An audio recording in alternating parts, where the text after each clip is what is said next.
Nagising ako sa isang unfamiliar room. Inilibot ko agad ang tingin ko sa paligid. Hindi ko alam kung kaninong kwarto ito. Bigla akong kinabahan. Unti-unti akong napabangon at nakita kong wala akong saplot sa katawan. Tanging bedsheet lang ang nagtatago sa aking katawan at para hindi ito lamigin. Ngayon ko palang naalala ang ginawa kong desisyon at ginawa kong pagsang-ayon sa kanya na gawin ito. Ginusto ko ito mangyari sa akin. Walang pumilit na gawin ito sapagkat ang kahirapan na mismo ang nagtulak sa akin para pasukin ang bagay na ito. We did it last night. Pinangako niya sa akin, bigyan ng pera ngayon. May nararamdaman akong sakit mula sa aking katawan.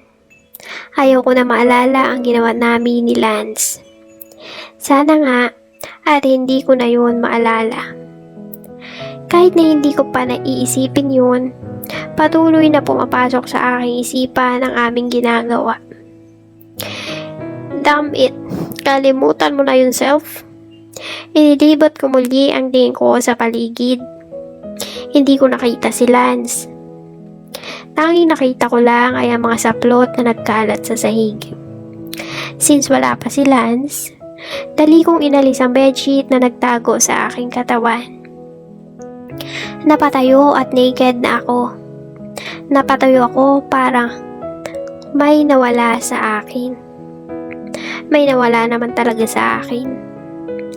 Kinuha ko na lang ang mga saplot ko at agad na itong sinuot bago pa man ako makita ni Lance na nakahubad. Inayos ko ang aking sarili. Handa na ako sa aking pag-alis. Panigurado akong nag-aalala na sa akin si inay ngayon. Hindi ko dapat ito sabihin sa kanya. Sorry nay, pero kailangan ko magsinungaling sa inyo sa ngayon. This is all for you. Tanging sambit ko sa sarili ko. Ilang sandali pa ay narinig kong bumukas ang pintuan. Iniluwal nito si Lance. Nakasuot na ito ng long sleeve na nakatakin sa kanyang trouser. Pinagbasdan niya ako mula ulo hanggang paa. Ngunit agad din niyang binalik ang tingin niya sa aking muka. Iniwas ko naman ang tingin ko sa kanya. Hindi ko gusto makita ang kanyang mukha sapagkat maalala ko ang aming ginawa. Mabuti naman at nagising ka na, panimula niya sa akin. Aalis na ako. Hinahanap na ako ngayon ng aking ina. Alam kong nag-aalala na yun sa akin kung bakit hindi ako umuwi, sabi ko sa kanya. Sinubukan ko iangat ang aking tingin sa kanya. Saka ko nakita ang kanyang pangatitig. Damn, that kind of stare. He stared at me like that when we do it last night. Naalala ko na naman. Sana lang talaga.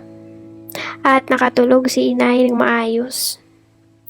Alam ko namang hinihintay niya talaga ako bago man siya makatulog. Sabi niya sa akin noon, hindi siya makakatulog hanggat di kumpleto ang kanyang anak sa bahay. Hindi niya maiwasang mangamba, baka may mangyari. Sige sir, uwi na ako. Bago pa man ako tuluyang makalis mula sa aking kinatayuan, bigla naman siyang nagsalita. Damn it! I told you to not to call me sir. Pasigaw niyang sabi sa akin. Just call me Lance. Napalunok ako. Sorry Lance, hindi na yun mauulit. Nasabi ko na lang sa kanya. Ilang sandali pa ay nakita ko itong may kinuha mula sa kanyang bulsa. Isang maliit na papel at agad din niyang ibinalik sa akin ang tingin. How much do you need? Tanong niya sa akin at nagulat na lang ako sa kanyang sinabi. At alam ko naman kung ano ang nais niyang ipahiwatig.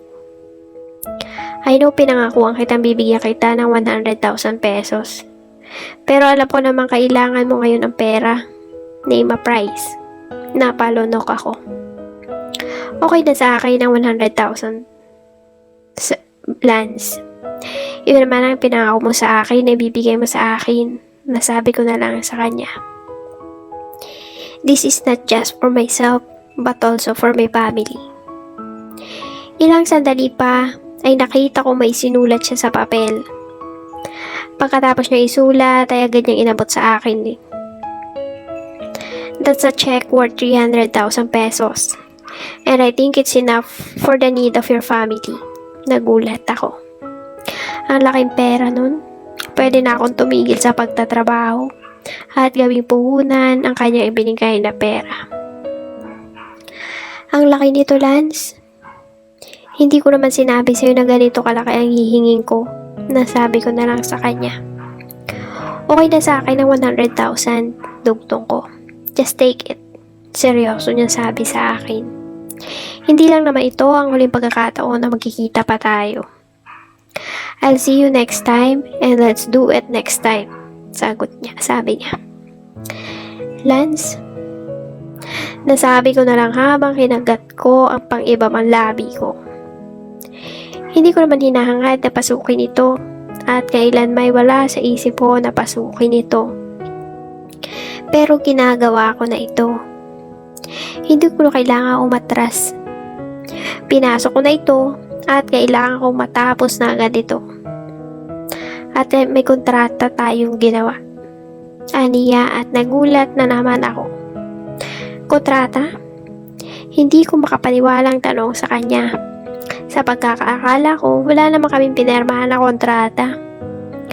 Paano kami nagkaroon ng kontrata? Sa pagkakaalam ko, wala man tayong pinirmahang kontrata. Unless you force me to sign it, sabi ko sa kanya. Wala naman talaga akong naalala napangiti siya.